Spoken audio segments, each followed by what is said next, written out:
Hello and welcome to Fearless DIY Music. My name is Tristan Lass, and today I'm joined by my dear friend Kevin Gamble. He and I are going to discuss a topic, but I think first off, he wanted to ask some questions about my recent interview with Colin Ranney of Part-Time Perfect.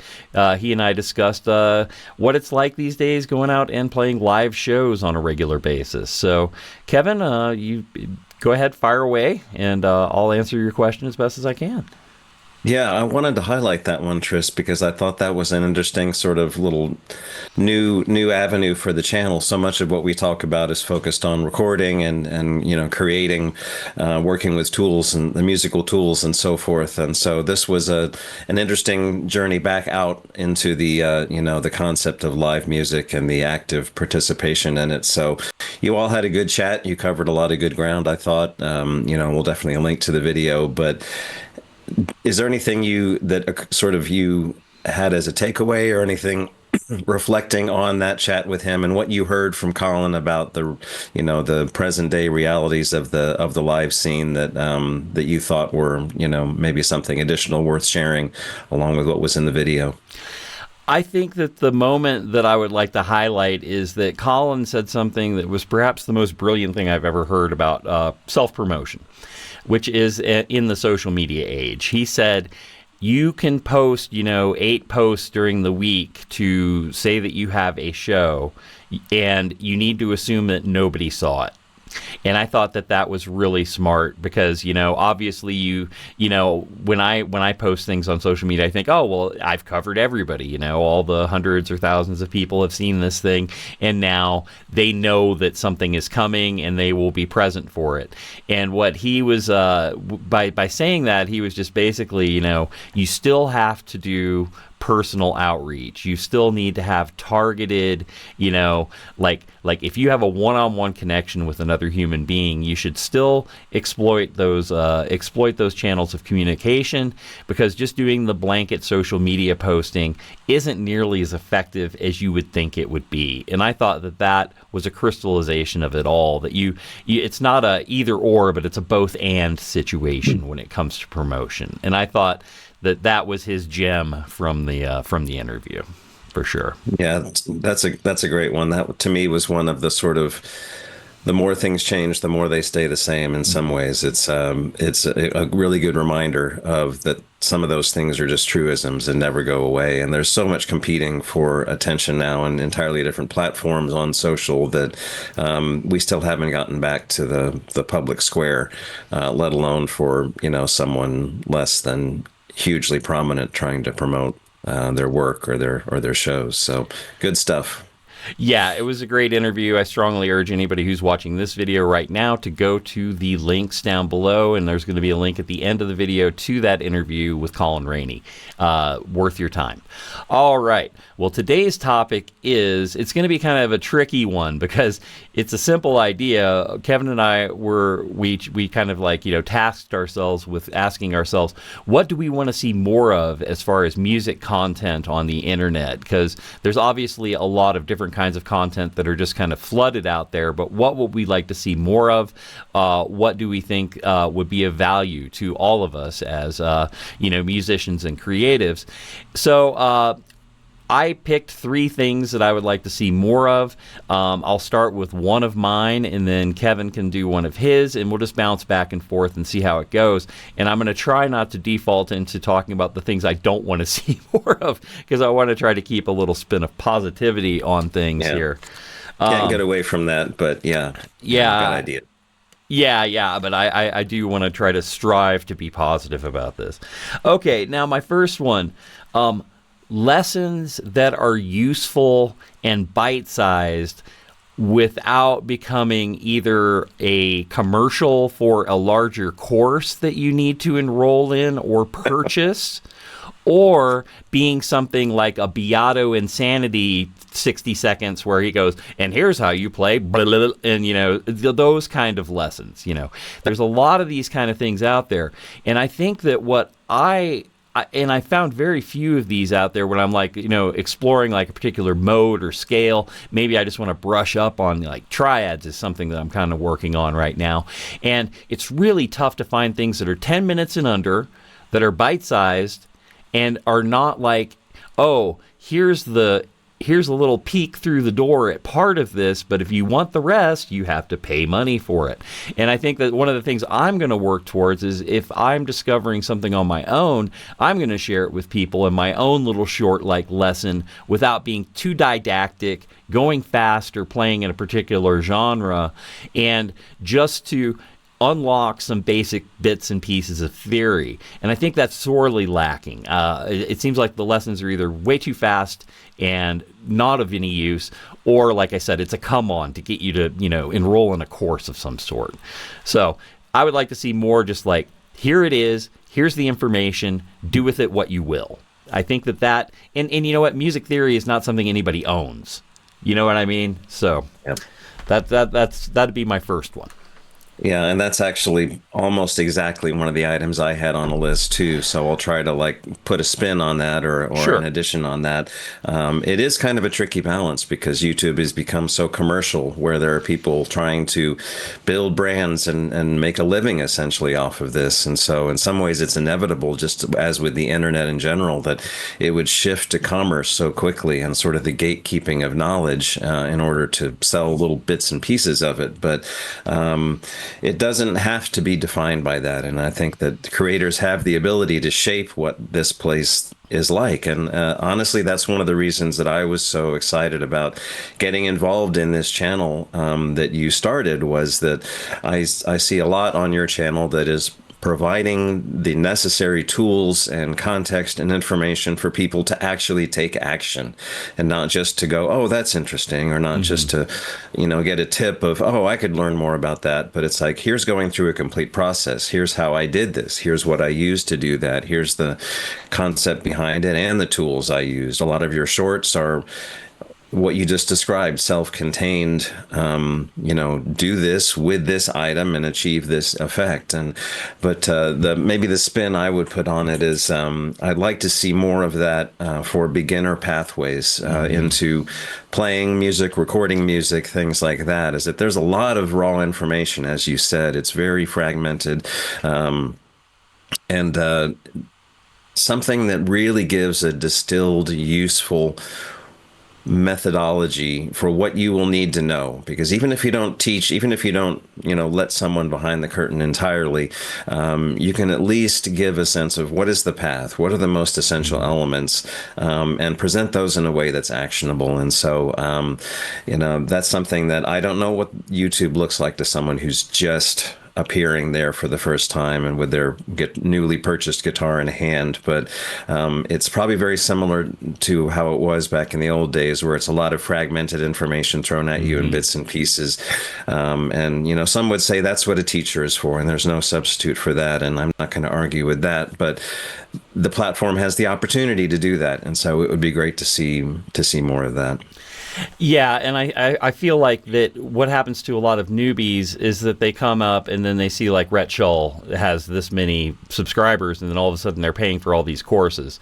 And I'm not convinced that those kind of courses or that style of teaching is actually of value necessarily to somebody who wants to be an original creator.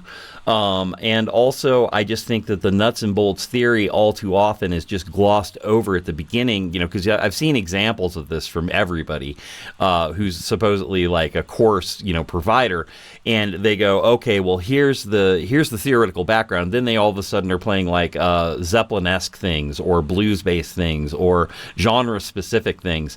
And I think that, like in classical music training, you learn and you do exercises that are didactic, that help you develop your musical vocabulary theoretically, but without having an overtone of like, oh, all of a sudden you're going to be playing this particular genre or style or tone. You know what I'm saying?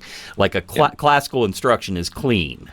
It's very clean. And so I think that that's what I'm going to be, kind of like, in my own pursuits, trying to put some of those little bite-sized pieces together. And I know Colin and I, to mention him again, we're probably going to start doing like a songwriting series where we talk about, how to put together a song. Because he's an established songwriter. I am too. You are as well. You could be part of that conversation.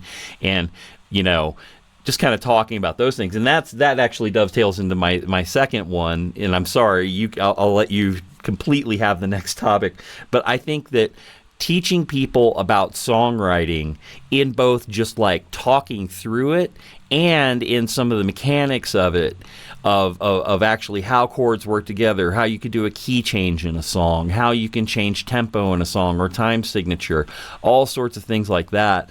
I think that there's not nearly enough of that, just about writing interesting songs. I think that is a huge gap in the YouTube community. Yeah, I think that's terrific, and that sort of leads into something else that I had thought about, which is many videos ago when we were talking about AI, I mentioned that I think in passing that I think what AI will mostly make redundant in music will be the sort of non-human centered music that's where everything is just an assembly of samples auto-tuned and gridded, and where people aren't actually creating their own original sounds or using their own original voices or things like that. It's like we won't need humans to do that anymore. We almost don't at this point. AI will do that much quicker and much better and with much more variety and novelty and volume. And so what will survive, even if it's kind of a Dark Ages type survival, will be unique individual human craftsmanship, people making products that really are their own hand and their own voice and their own experience. And so something I'd like to see more of, and obviously there are a lot of people putting their art out on YouTube, but I would like to see more of the finished product, more of, there are so many videos about here's a pedal, or here's a chord, or here's a concept, here are some plugins.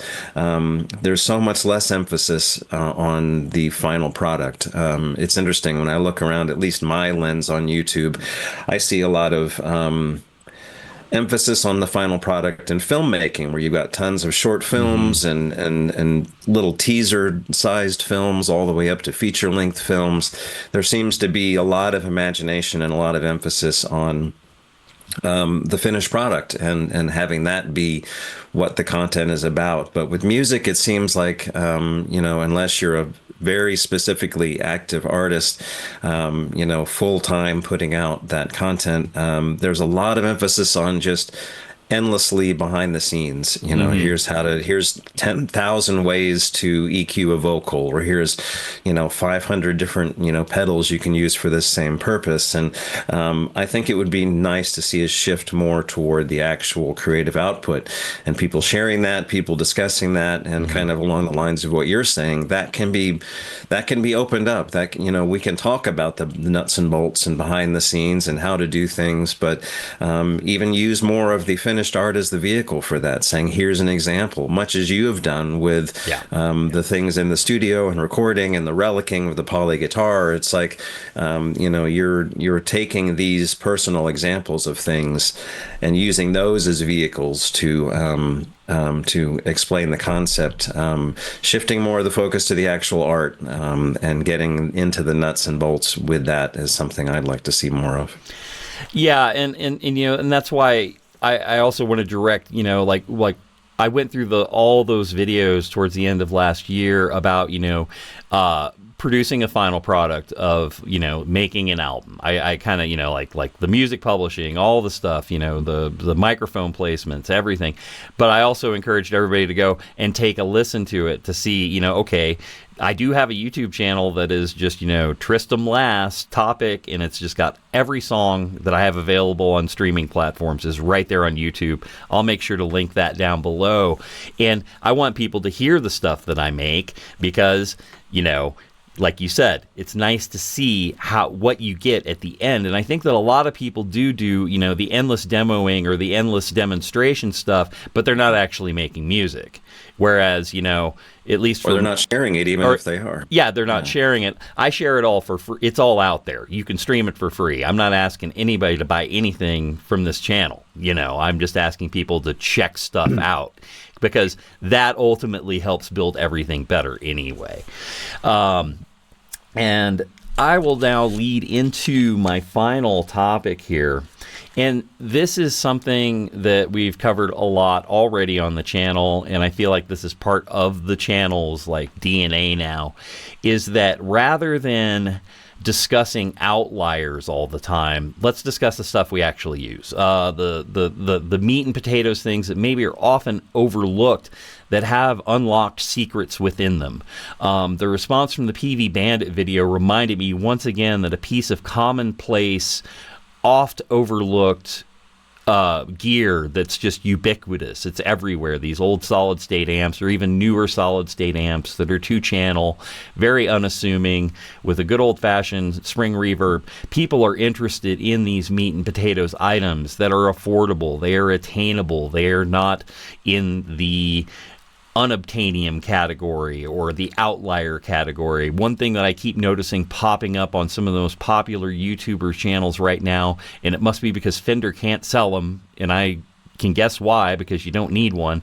The Fender Bass 6 is just everywhere all of a sudden again for like the third year in a row. And I'm like, this is not something we need to discuss any longer. Let's talk about things that we're using, things that are valuable tools, that are relatively inexpensive, that that you can really never stop delving into, because I think that with each new generation of players, and each year there's going to be new faces out there looking for fresh content about the things we actually use. Let's discuss what tuner is the best tuner for a beginner. You know what I mean? That's something we all need to be focused on, because if you're not in tune, I remember that was a huge struggle. I had that Les Paul. I could never keep the damn thing in tune, and I ended up getting rid of it because I thought that I was just like, this guitar just doesn't stay in tune. But if I'd had a better tuner right there at the beginning, maybe I would have had a better result.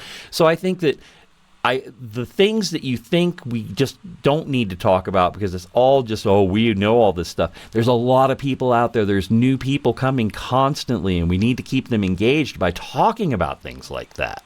You know, that's why I made that Snark tuner video a year and a half ago. I made that short because it was like warning people. It's like, if you get this and you think that is it me? Is it my guitar? Is it what? No, there was a bad run of those tuners, because, I mean, I've had so much response from that of other people going, wow, these just don't work.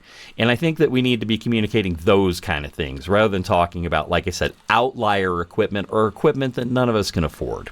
And that would be my final thing, you know. Absolutely agree with that. And that's another way that we can kind of shape what this environment is all about. We can, you know, there was I think everyone who was around for the start of the internet remembers the promise of it being like, this is where the knowledge of, you know, human achievement to date will be stored and shared, and you know, bring around a new enlightenment and whatnot. But we have the ability to focus on these kinds of things, and instead of gatekeeping everything, to actually pool that knowledge and pool those experiences, and have it be something where we, the beginners and the people who've been at it for a long time, I mean, we can only all see a small piece of it. So maybe someone who's been doing this for 30 years has just been having trouble with this one aspect of their process, and you know, we can collaboratively make things easier for that. But it's funny that your topic sort of dovetails into the third one I was thinking too, which is I'd like to see less emphasis on the initial upfront sort of advertising of a new product, and more of the next stage, the application. What is this good for? Examples of how we use it. And the example that comes to mind is just a recent one. We talked about that MXR Rockman pedal that made a huge splash recently. And, you know, there's 100, 200, 500 different videos that are all almost identical. It's like, I've got a guitar plugged into it, I'm pushing the button 4 times, here's what it sounds like, all designed to kind of just be the first one you look at, to get that engagement, to get a piece of that. And every time there's a new product, you see a lot of those, either officially sanctioned to do that or unofficial, where everyone's crowding in to get the first impression, but you don't get the follow-up. It's like, ooh, new and flashy, but how do we apply this in practice? What are the characteristics of it that actually make it worthwhile? And then if it's one of those things that you mentioned that is really useful, you can actually apply this and make it into something that's a vital tool in your toolbox. How do you go about doing that? And so I think Yeah. that next wave of things maybe gets less attention than the initial wave. And again, it's the commercial nature of YouTube. Everyone's just clamoring for a piece of attention, but it gets shallower and shallower if you only focus on that. And so the kind of approach you're talking about, where I have experience with this, I've tested it, I've tried it. Here's what this can do for you. I think that has longer term value and holds up better over time, because nobody's going to want to see the 500 brand new pedal just came out videos even a month from now. So why not? Yeah. Why not build up behind that something that demonstrates why this one is really worthwhile in practice? Yeah, the disposable content thing is definitely an issue, which is just like that initial burst of a brand new product. I think that, it's interesting if once I can start doing more purchasing for the channel, which is, of course, always part of the plan, is to, not necessarily demo things for demoing their sake, but if I buy something that I plan on using, then I want to show people how I use it and whether or not I think it's worth buying or not. You almost have to wait like 6 months of having it in your hands and using it before you would actually be able to give a good, solid analysis of it, rather than just that knee-jerk immediate thing where it's like, it does the chorus thing. You can stack like Boston. How many people are recording a Boston track these days? Not many. Or a Boston style track or whatever, which is what the Rockman is kind of famous for. How would you actually use it? I would probably use it more for like a chimey thing. I would probably be more interested in the chorus circuit on it than anything else, and its low gain setting.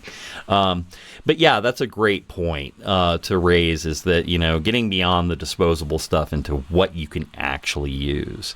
Kevin, do you have any other things that you want to discuss, or are we close to kind of wrapping up today's episode? Well, let me tell you what I really don't like on YouTube. I have another thing I can.